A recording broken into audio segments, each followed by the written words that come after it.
In the quiet falls of midnight, shadows crept across the floor, stealing more than just possessions.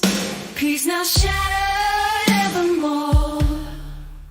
Silent take, oh quiet thief, what have you done to me?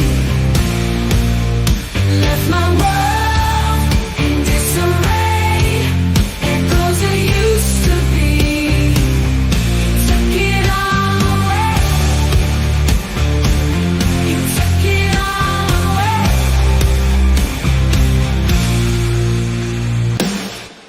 Hey, hello, and welcome to the first of what we hope will be many special episodes where we talk about the subject of stolen comics and collectibles.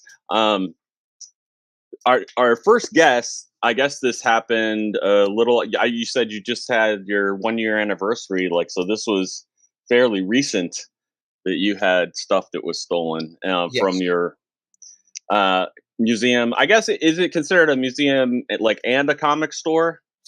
We are, Jeff, we're considered a museum. We're actually the only comic book and superhero museum in the United States. And we're a 501c3. We're a nonprofit dedicated to preserving the 85-year history of superheroes and comics, toys, film, and animation. And what we currently, our collection is currently known as the largest superhero memorabilia collection in the world.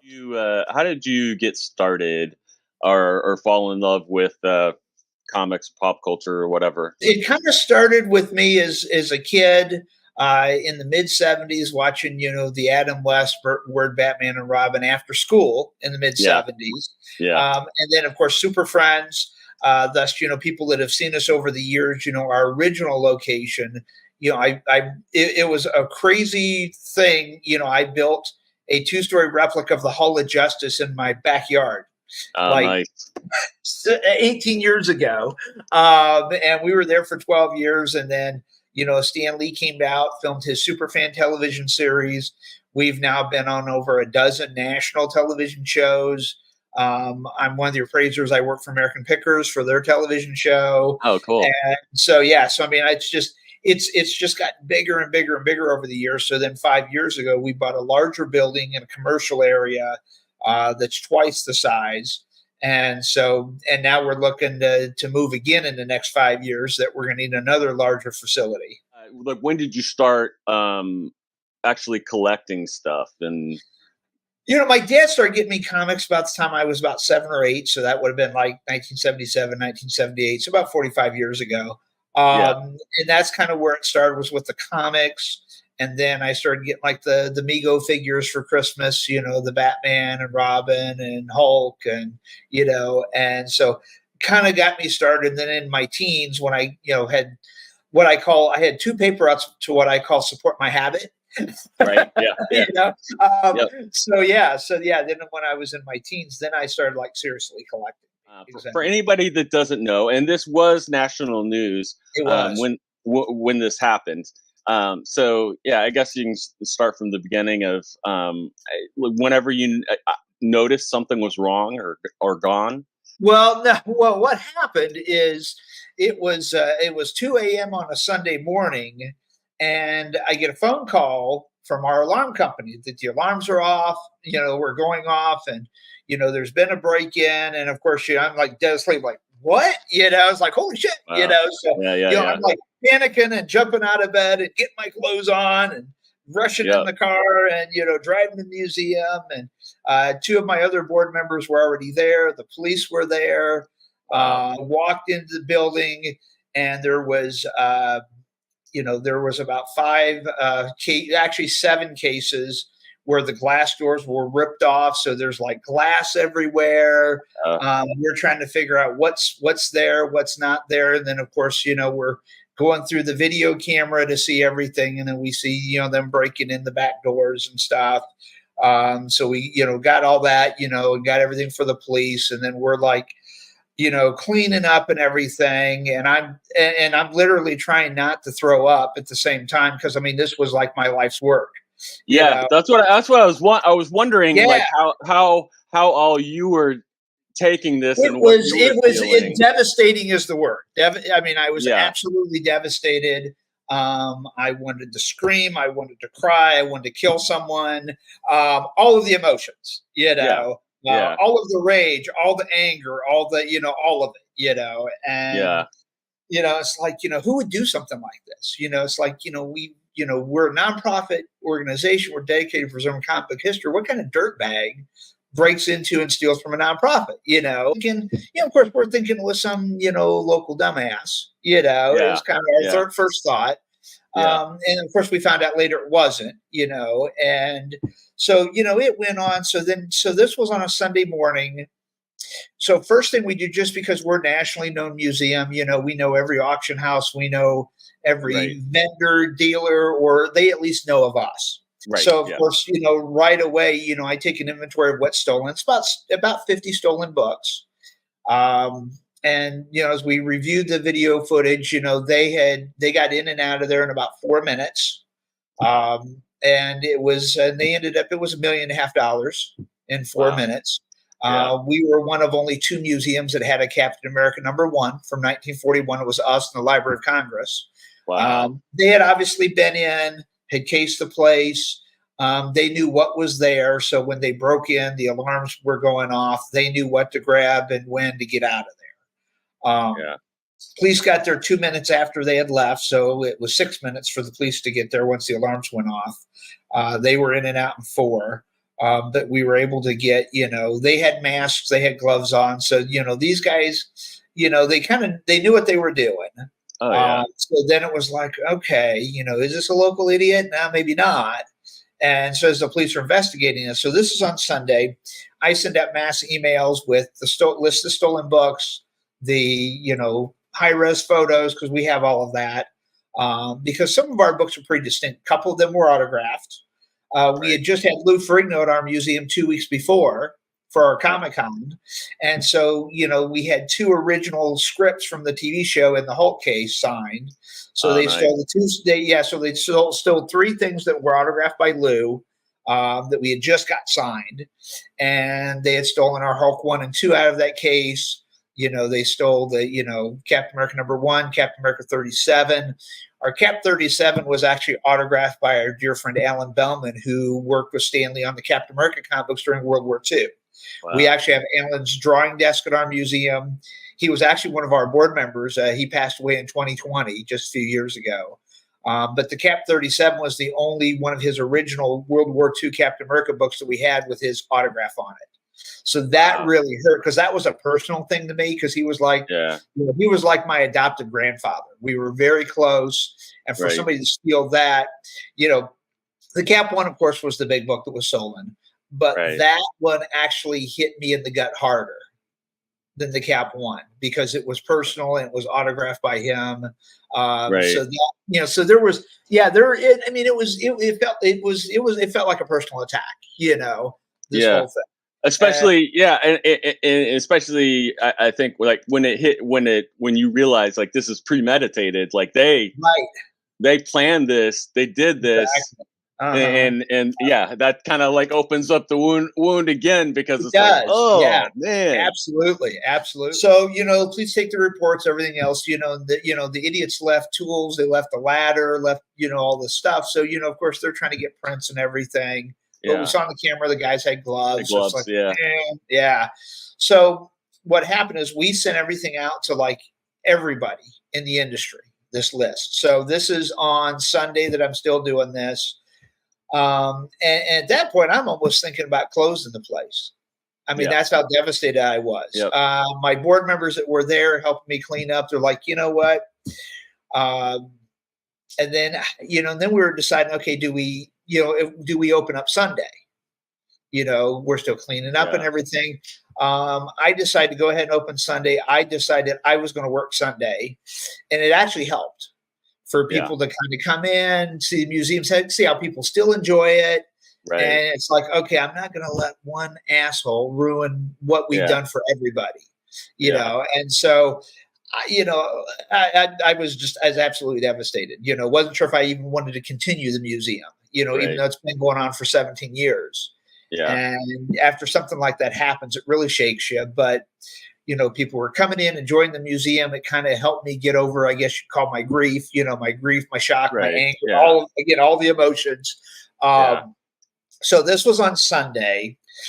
Friday, I get a Facebook message from a guy in Miami that said, "Hey, one of your stolen books just popped up on eBay."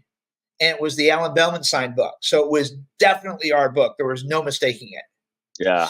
And Wow. it was only up for about 20 minutes. And somebody must have said something to this guy because we know like everybody. And so somebody must have jumped that guy's ass or something because it was only up for 20 minutes. He pulled it. Luckily, the guy in Miami did a screenshot of the eBay listing, sent it to me. I sent it then to the detectives here in Elkhart. And then nothing was done for about 5 weeks. And they kept saying, "Well, we're trying to get the information from eBay." I'm like, "You're the police. You can't get this quicker from eBay. This should be a priority. It's stolen merchandise." Yeah. So that went on for 5 weeks. So in the meantime, I kept watching that person's eBay feed to see if any more of our books popped up. Yeah. Yeah. And because, one, I was pissed that things were dragging on like they were. Because I'm like, okay, how much more shit's going to get stolen? Because these assholes are definitely trying to sell our shit, So it's like. Was it complicated because it was a different state too, and it was outside state lines since this is.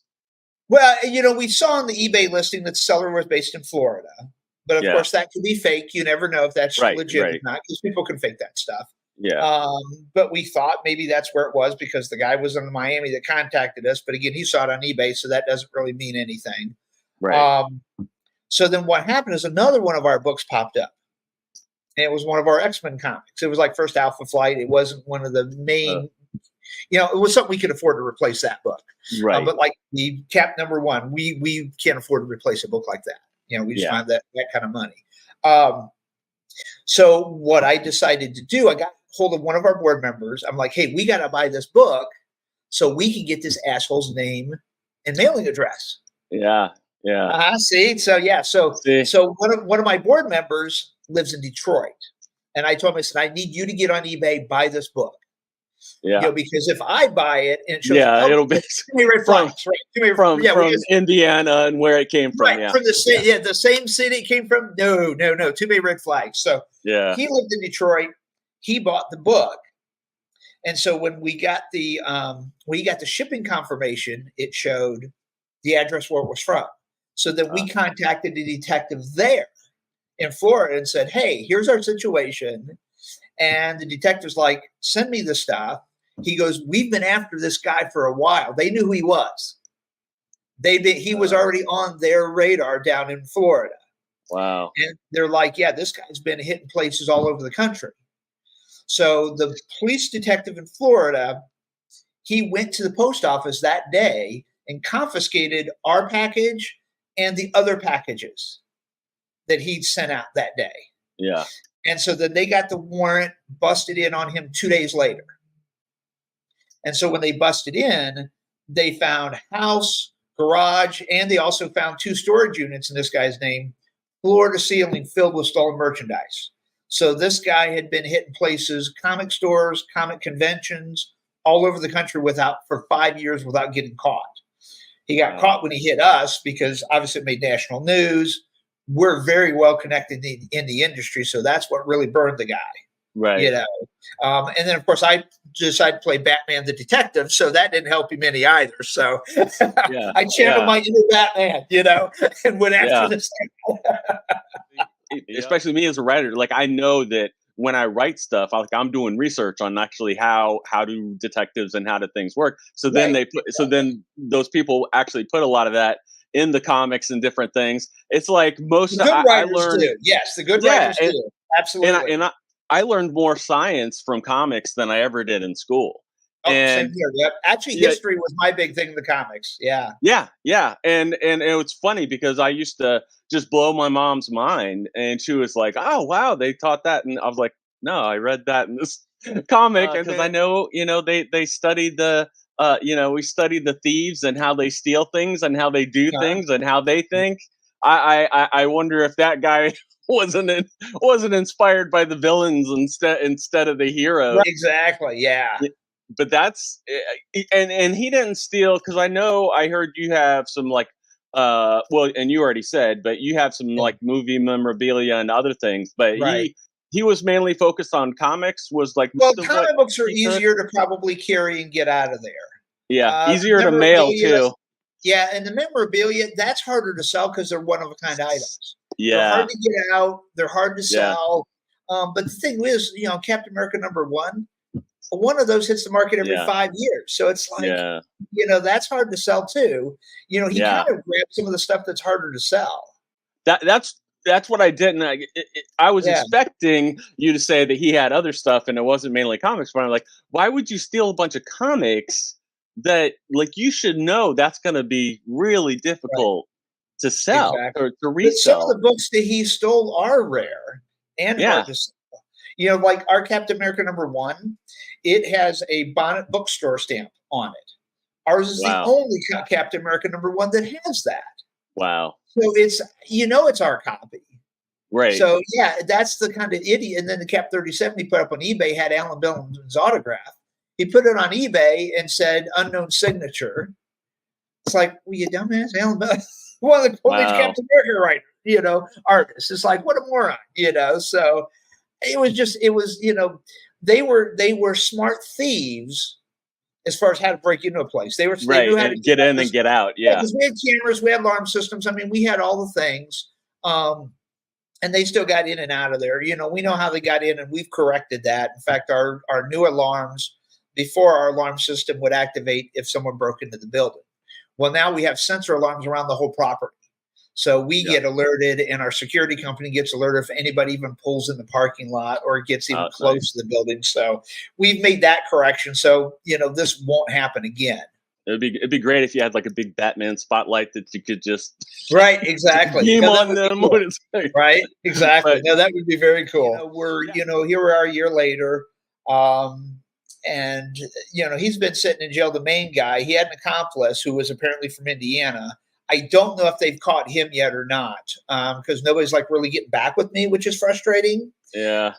Yeah, so like a couple of weeks ago, when we had the year anniversary, I sent an email to the detective saying, "Hey," because I talked to him about 3 or 4 months ago, and they did have the first meeting with him because he's on for a plea bargain, because every one of the items he's stolen, because all these places are across state lines, every single item is a felony. So he's got 50 felonies just with us. Yeah. So Yeah. it's not per incident, it's per item. Yeah. So this guy's got like 1,000 felonies or some crazy shit, and it's just like, okay, so this guy's looking like he's never getting out. Yeah. So he obviously has to plea bargain. So they set up a meeting, which it took 6 months for this meeting to happen. And I'm just like so frustrated because they found 30 of our 50 books in the stuff, but it wasn't the 20 most expensive books, the Hulk 1 and 2, the X-Men 1, the first Iron Man, the first, Captain America. Those are all, those have not been found yet. So we still have $1 million missing a year later. It's not been located yet. So they had a meeting with him, with his lawyer, the prosecutor, and they had the meeting, and he started talking about all the stuff in Florida. Yeah. Well, then the prosecutor started asking about our stuff, because ours was the biggest place he hit in 5 years. Our museum, what he stole from us is as much as probably everything else put together. Right. And so they're asking about ours, and then his lawyer told him to shut up and quit talking. And then meeting was over. And this was like 3 or 4 months ago that the meeting happened. So I'm waiting to find out when they're going to have another meeting, where our stuff is, and so that's kind of, we're in limbo right now. I mean, we feel that the detective feels that he probably has it stashed somewhere else that they don't know about. They don't think that he sold it because they found all this stuff that he was keeping. So it didn't seem like he was selling. He was kind of set, but he did try to sell some stuff because that's how we found him. Right. So we don't really know, but the Cap 37 was not found.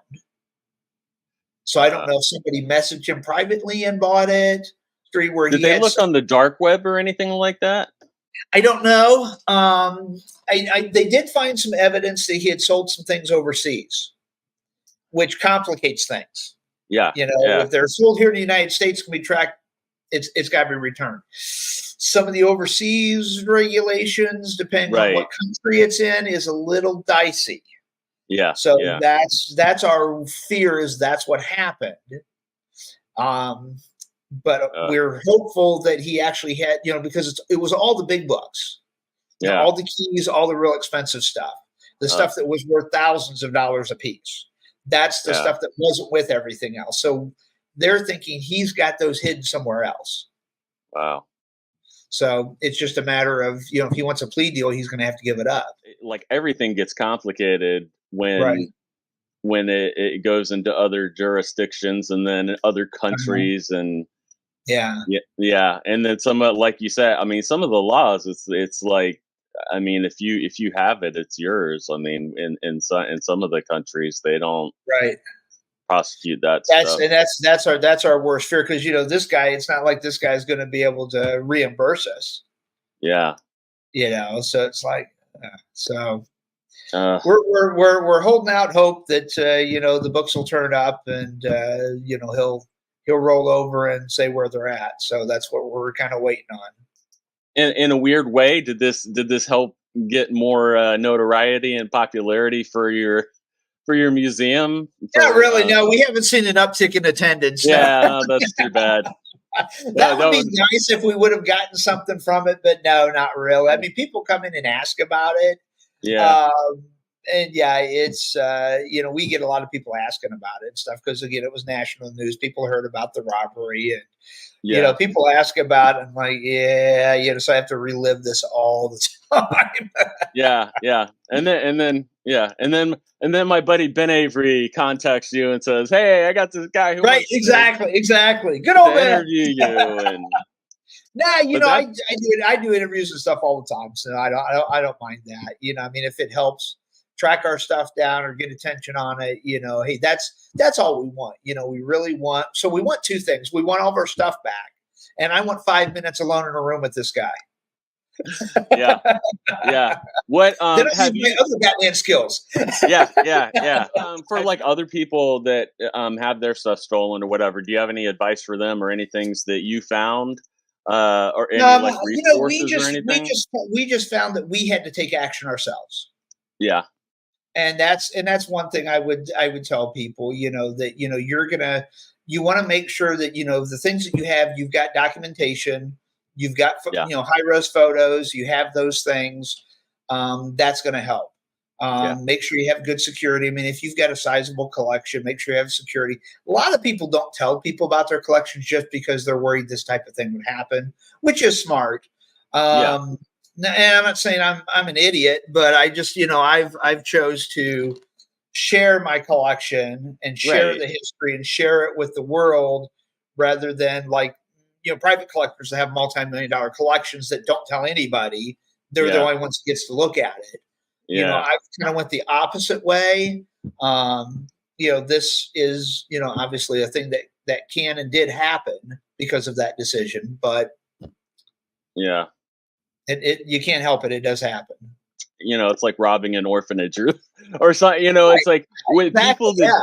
do these things, or even really makes me mad when they'll attack an elderly person or steal from them, or Right. it's Exactly. like what like what's in your mind to What kind of do these dirtbag does things. that, right? Yeah, with And a lot of times, I mean, it's whatever related with some sort of right. addiction or whatever that they have, and they need Yeah, I money. don't think that But was the case with this one. yeah, Yeah. it doesn't sound like No, it. no. That's I've not been told that or given that impression. This guy was like about his mid-40s.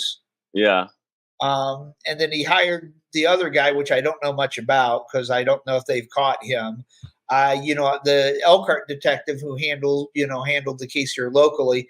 We've not heard boo from him in 6 months. I mean, even when the guys got caught, I heard from the detective in Florida, but still never heard anything from the detective here in Elkhart. are you thinking that the guy in Indiana was the one who actually went to the museum and That's what I'm knew thinking. where to go?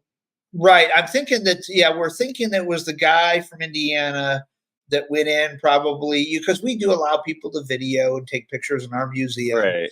So the guy probably did all of that. probably sent it to his buddy in Florida. He comes down. They plan this thing all out. Yeah. And they break in. So. I asked about the resources and things because I know that there's not too much. I know my son actually sent me one of the only things that I know of. Oh, he didn't send it to me, but there's a group on Facebook, and I think it's just called like Comic Book Group or something like that. Okay. And this is just for anybody out there. Sure. Right. They will. I guess they talk. They talk about everything with comic, but a lot of it is people that are collectors and dealing with Right. all the different issues that collectors deal with, but then Right. they also deal with comics that are stolen and stuff, and they will, I guess they'll post things in that group, Right. and let a lot of the other people know to keep Right. an eye out for these different books, and they'll share stuff. But I know there used to be like stolencomic.com and some other Okay. things around, but they're not around anymore. So Oh, okay. Yeah, I yeah, was familiar with that. Okay. yeah, there's not really too much, which is Yeah, I uh, belong to a lot of the Facebook comic groups, and of course, right. I posted our list and pictures in all of those groups, and they got shared to other groups. So Yeah, I'm sure that the comic book group ended up, having our stuff posted when it happened. yeah, I'm sure because most of those things are pretty good about, and Right. they put themselves in your shoes, and it's like, oh man, Exactly. if somebody Uh-huh. stole this from me. Oh But yeah. what else do you have in the museum, or have you gotten anything new recently? Yeah, actually, we're always getting new stuff in, Jeff. In fact, if you get on our Facebook, we just started a series of 6 videos of 6 new Hollywood pieces that came in. Cool. 4 of them we purchased from the Heritage auction that was up last month. And so we've been doing we do these unveiling videos where Yeah, I'll unbox the item and say what it is and show it to people and do all the nice. things. And I'm like the Facebook Hollywood model, I'm Yeah, showing yeah, their yeah, stuff. yep. And then we have our Comic-Con, which is our annual fundraiser for the museum. So that's usually in March. Next year, it'll be end of May, beginning of June. We're pushing it back a little bit. Yeah. But we had Michelin Sisti here this year, and he was Michelangelo in the Ninja Turtles movies. He was Animal in the Muppets. He was in, and I remember which Star Trek it was in, but he was in one of the 90s Star Trek shows. And so he was like, hey, he goes, I'm going to send you guys something when I get, back home to California. So we got this package 2 weeks ago from him. Open it up. There's an autographed photo. And then there's a pair of sausage nunchucks. It was the combat cold cuts that he Oh used wow. as Michelangelo in The Secret of the Ooze film. Oh wow. So he sent those to us, which was really cool. So Well, we that's had cool. that just went on exhibit. You can see the video on our Facebook, but we just put that on exhibit. We just took a trip to Milwaukee to see a good friend of ours, Troy Kenyon from Mears Auction House in Milwaukee. They deal with a lot of Hollywood memorabilia. Yeah. He just got in both of the original Red Brown motorcycle helmets. So we had Red Brown's Captain America costume from 1979, but we didn't have the helmet. And they only had 2 of the helmets. He got both of them. So he offered one of them to Reb, and Reb's actually a good friend of ours. And so Reb told him to donate it to us, to the museum. Cool. So we went to Milwaukee, picked up the helmet, brought it. We did that video on Monday, so 2 days ago. And so it's on with the rest of the costume, and the helmet looks amazing. The motorcycle helmet really gives it some more prominence and just a wow factor to the costume. So we got that. The 2 videos that we've done so far of the 4 Hollywood pieces, we just unveiled the fold Batarang from Batman Forever that was like in the case on the wall. Yeah, yeah. He's like, grabbing stuff, and there's the folded Batarang. So we just got that Batarang from Batman Forever.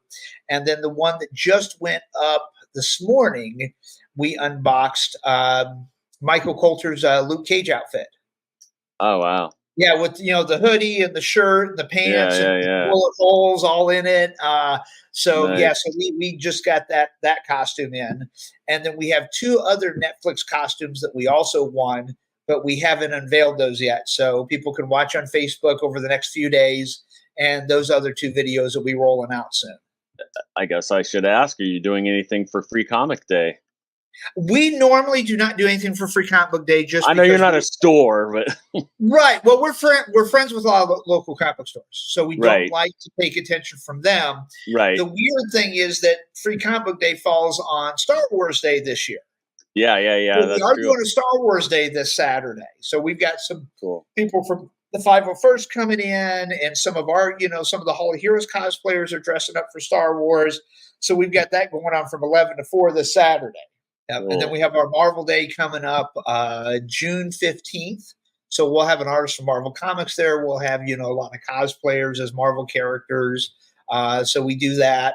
And then in August, we'll have our DC Day, kind of same thing, but more DC themed. So our Comic-Con is our coolest event that we do, and that's at the convention center here in town. And usually we bring in a dozen celebrities, artists, animators, etc. Right.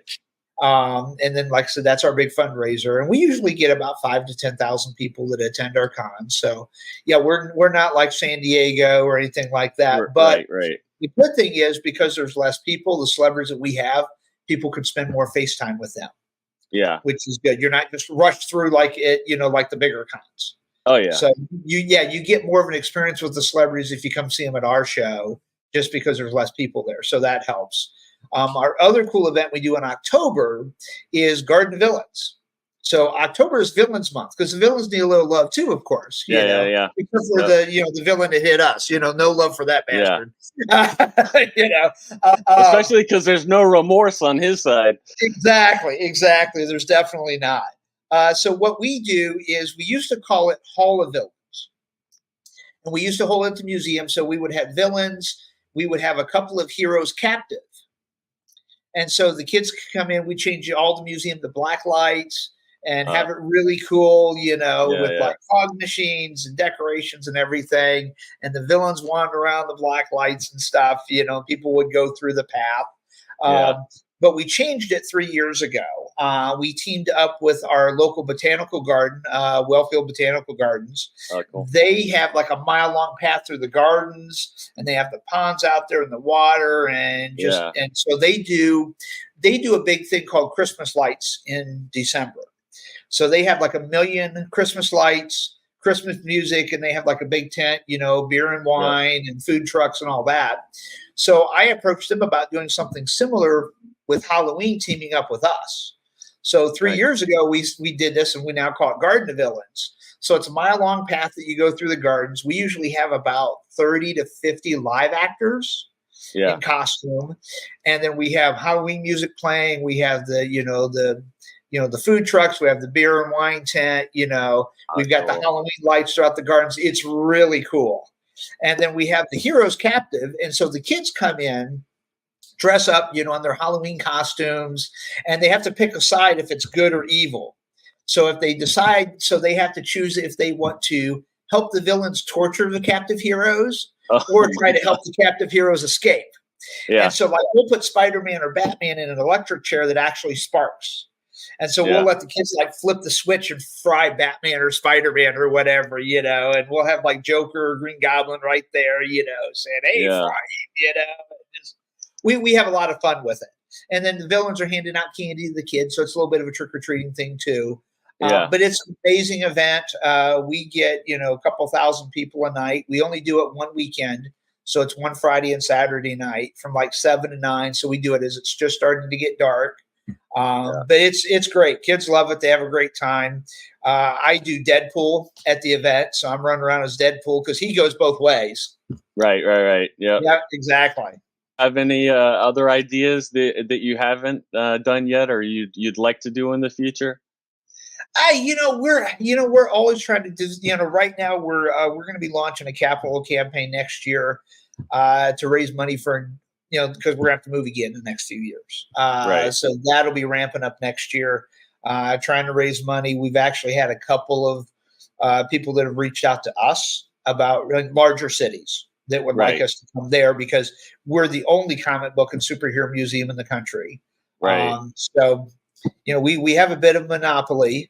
So yeah, we've had a lot of, we've had offers from like Orlando, St. Louis, Cincinnati, Not Miami. Not Yeah. Miami, not Miami, nope, not Miami. Actually, the thief isn't from Miami. He's from, I think, St. Petersburg. Oh, I have mixed feelings about St. Petersburg. So Okay. It's where but the criminal masterminds apparently live. yeah. Well, and I can tell you what drove them crazy is because they in St. Pete they have or at least they used to.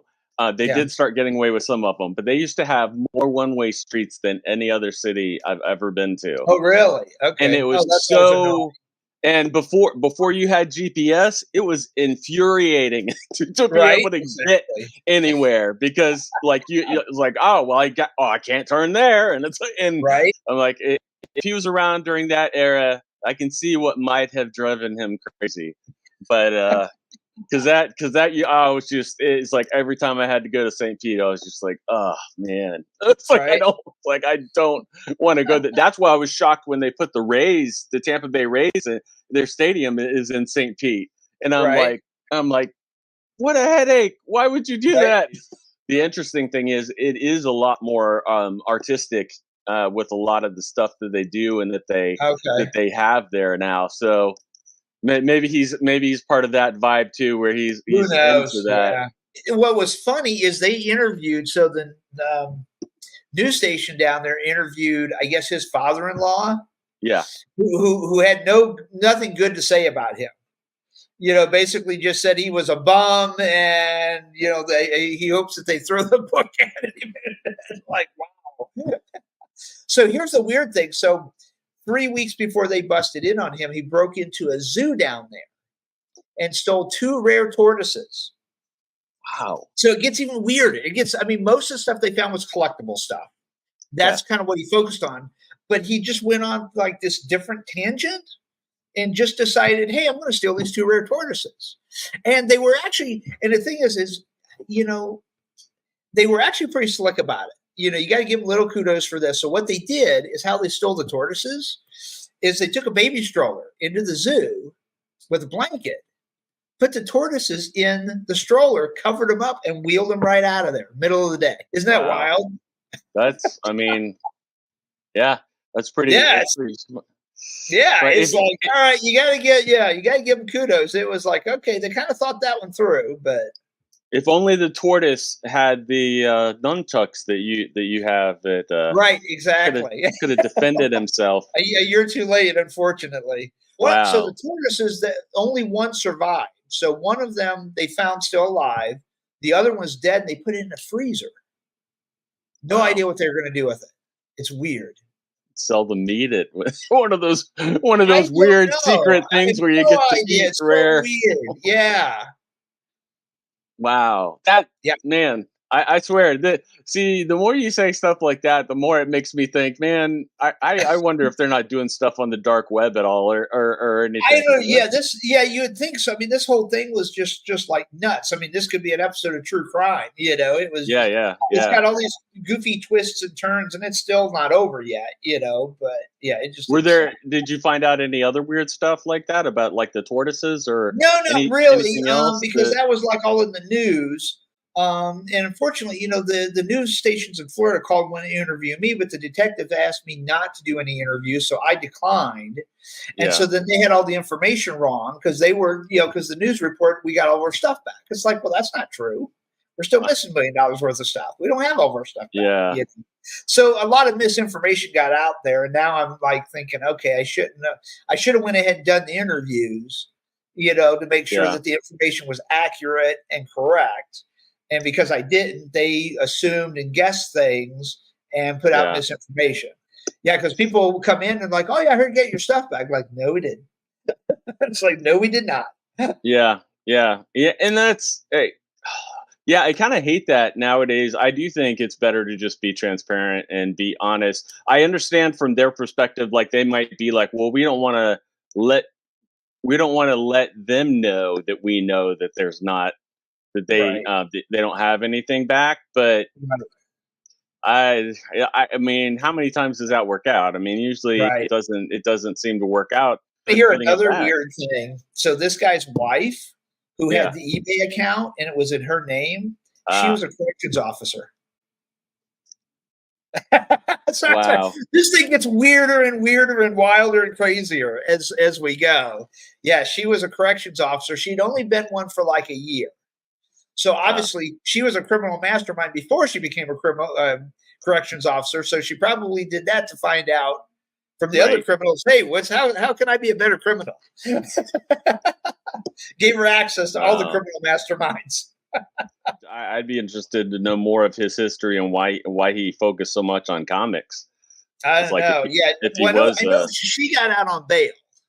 yeah, He is not. I mean, he's still sitting in jail because wow, he's not getting out. But and I still don't know if they've caught the accomplice yet. You know, he wasn't the main mastermind, but he was still involved. So sorry that happened to you.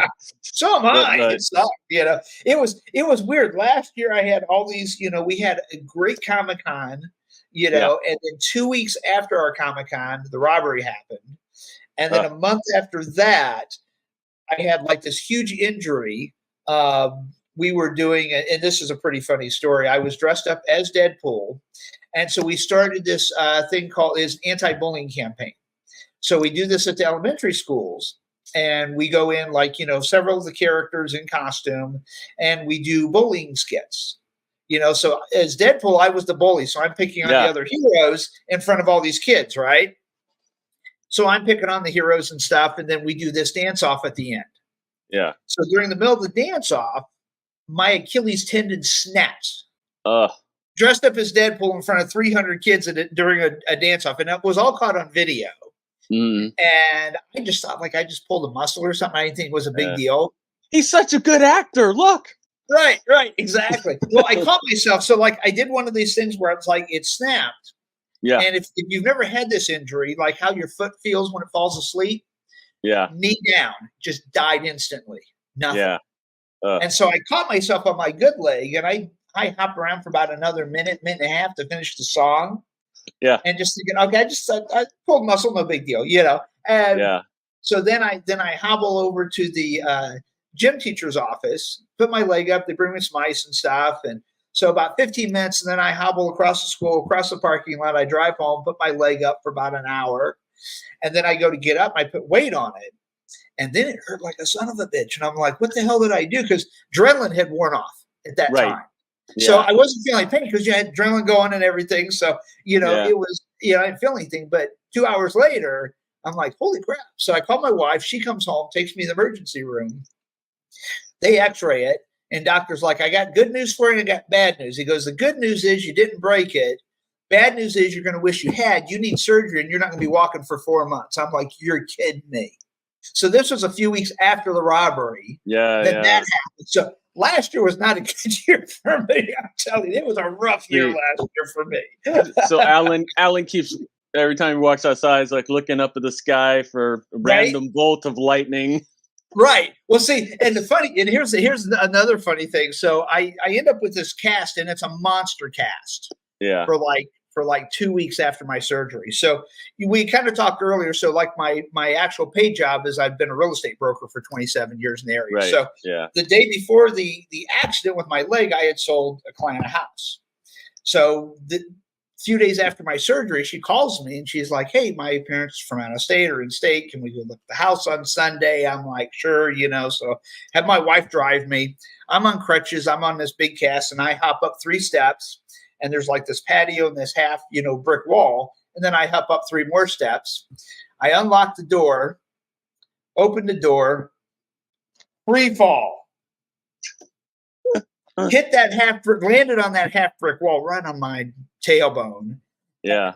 My wife's like, oh my God, your leg. I'm like, my leg is fine, but my ass hurts like a just like I had a black and blue bruise for like a month back there. And so then I hit my cast on one of the steps when I fell.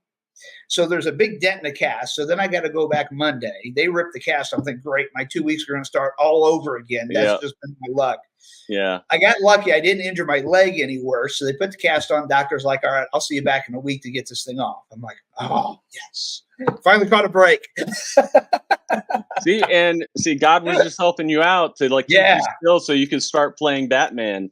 and Right. doing Unfortunately, I did not have research. Deadpool's healing ability when I had the accident. I had the Yeah. costume done, but it didn't give me his Yeah. healing abilities, unfortunately. Ugh, But yeah, so man. last year was a wild ride. But yeah, the uptick was I got married in November, so that was the only good thing that happened last year. Yeah. Now she gets to take care of you, and Right, exactly. Actually, my wife is Catwoman. oh yeah, Yeah, she used to cosplay at cons and stuff, and then in fact, our engagement photos are Batman and Catwoman that we posted on Facebook.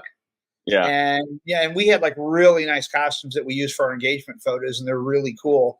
The problem is when in heels, she's about a half a foot taller than me. So when we did the photos, I Yeah, stood can't on have that. I stood on a cinder block for our photos, and they edited the cinder block out. Nice. So which Catwoman costume is it? The '90s, the black leather. Oh, nice. Michelle Yeah. Pfeiffer. I had such a crush on her. We actually have one of Michelle Pfeiffer's props from the movies at our museum. We have Nice. the bird that she swallowed. Oh, Yeah. Well, they used a live bird in part of it, and then right before it went in her right. mouth, they swapped it for a wooden bird. That's the Yeah. one that was in her mouth. So we have the wooden bird. And if we ever get clone technology, I was gonna say, man. we can clone a young Michelle Pfeiffer from the Batman era. Yeah. You might have a few things like that you can do. Oh yeah, well we have Adam West's Batman costume in our museum, and there's like some food stains on the front of the costume, and we've Nice. never had it clean because we want to keep his DNA with the costume, Yeah. So yeah, we actually have that. That's pretty cool. Definitely have personal connections to the stuff that make Oh, I it. do absolutely. I mean, Yeah. I've just got tons of stories, tons of celebrities I've met and worked with over the years, and That's cool. it's very cool. Well, we just had we're not that far from Orlando. Okay. And MegaCon had a big thing where it got stolen. Yeah, I think it was 2 years ago. They had some stuff stolen from one of the guys, and then It's probably our same guy. this year they said it got returned. Of course, that's what they said about you too. So Right, exactly. I'm not sure if you can trust the media on that one. Yeah. But yeah. But so yeah, that was another thing we were like, it might be the same thieves because because when the news got out they were caught. yeah, I kind of shared it in all the groups I'm in, like, hey, if anybody else had anything stolen, yeah, contact the police down in St. Pete. yeah, And so that might be what happened. yeah. I mean, yeah, St. Pete's not too far from Orlando. No, it's my guess is it's probably the same guys. Interesting. Yeah, I guess because cons are busy, it's easier to steal stuff. But I did it see is. that It is. Yeah. that's one of the places where things get stolen Yeah. more often is actually from.